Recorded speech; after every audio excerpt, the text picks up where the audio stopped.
Hi hello namaskar Aadab. నేను the social media Becker channel నుంచి జఫా ప్రశాంత్ నీల్ దర్శకత్వంలో ఎన్టీఆర్ నటించిన డ్రాగన్ మూవీ గురించి గ్లిమ్స్ విడుదల చేయడం జరిగింది. ఎన్టీఆర్ బర్త్డే సందర్భంగా దాని గురించి మాట్లాడుకునే రోజు వీడియో చివరి వరకు చూసి మీకు నచ్చితే ఒక లైక్ వేసి సబ్స్క్రైబ్ చేసుకోండి. ఎన్టీఆర్ బర్త్డే సందర్భంగా ఎన్టీఆర్ ఫ్యాన్స్ కి గిఫ్ట్ గా వచ్చిన డ్రాగన్ మూవీ గ్లిమ్స్ 4 నిమిషాల 35 సెకండ్లు ఉన్న ఈ గ్లిమ్స్ టీజర్ కూడా కాదు, ఒక చిన్న మూవీ లాగే ఉంది. ఈ గ్లిమ్స్ లో ఇండియాకి బ్రిటిష్ వాళ్ళు మసాలాల ట్రేడ్ కోసం వచ్చి ఒక మొక్కను చూసి ఆ మొక్క కోసం 200 ఏళ్ళు ఇక్కడ పరిపాలిస్తూ స్థిరపడిపోయారు అని చెప్పడం జరిగింది.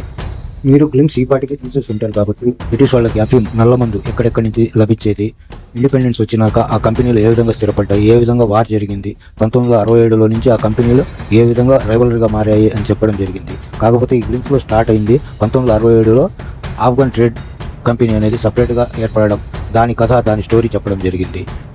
ఎన్టీఆర్ క్యారెక్టర్ లూగర్ అసాసిన్ ఇన్ చీఫ్ ఒక మస్కులర్ బాడీతో డెబిల్ ఔరాతో బీజిఎం సూపర్ మాస్ లెవెల్లో పడుతుంది. అక్కడ ఎన్టీఆర్ లుక్ రిలీజ్ చేస్తారు. ఎన్టీఆర్ని ఇంతకుముందు ఏ సినిమాల్లో చూడని విధంగా దీంట్లో మేకఓవర్ చేశారు. బాడీ కానీ ఆయన ఫేస్ కట్ కానీ ఇంతకుముందు ఏ మూవీలో కూడా ఈ గెటప్లో మాత్రం ఎన్టీఆర్ని మీరు చూసి ఉండరు. కొత్త look. Prashanth Neel old building 1967 బ్యాక్డ్రాప్లో అఫీమ్ trade Afghan trading company versus golden trading company. Dark smoky world KGF Salaar feeling వస్తుంది, కానీ దానికి మించిన భారీ స్కేల్ సెట్టింగ్ లాగా కనబడుతుంది. బీజిఎం అయితే సూపర్ మాస్ ఎలివేషన్ ఇచ్చింది. థియేటర్లో వినాల్సిన బీజిఎం ఇది. గ్లిమ్స్ కొద్దిగా లెంత్ ఎక్కువ. యాక్షన్, క్యారెక్టర్ ఇంట్రొడ్యూసింగ్ మొత్తం ఆ గ్లిమ్స్ లోనే చెప్పేశారు. అనిల్ కపూర్ క్యారెక్టర్ ఇంట్రొడ్యూసింగ్ కూడా సూపర్ ఉంది.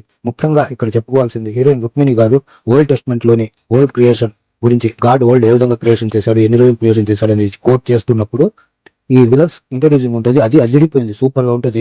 కాకపోతే ఇక్కడ క్లియర్ గా వినిపిస్తున్న క్రిటిసిజం ఏంటంటే నీల్ స్టైల్ మళ్ళీ రిపీట్ అవుతుంది. సాలారు, కేజీఎఫ్ లాగా డార్క్, స్లో మోషన్, స్మోక్ ఇవన్నీ వినపడుతున్నాయి.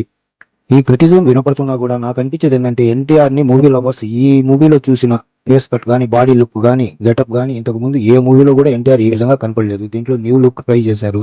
ఇంకా మూవీ స్టోరీ బ్రీఫ్ గా చెప్పారు, కానీ మూవీలో ఏముంటుందో ఇంకా తెలియదు కాబట్టి ఇది భారీగా ప్లస్ అయ్యే ఛాన్స్ ఉంది.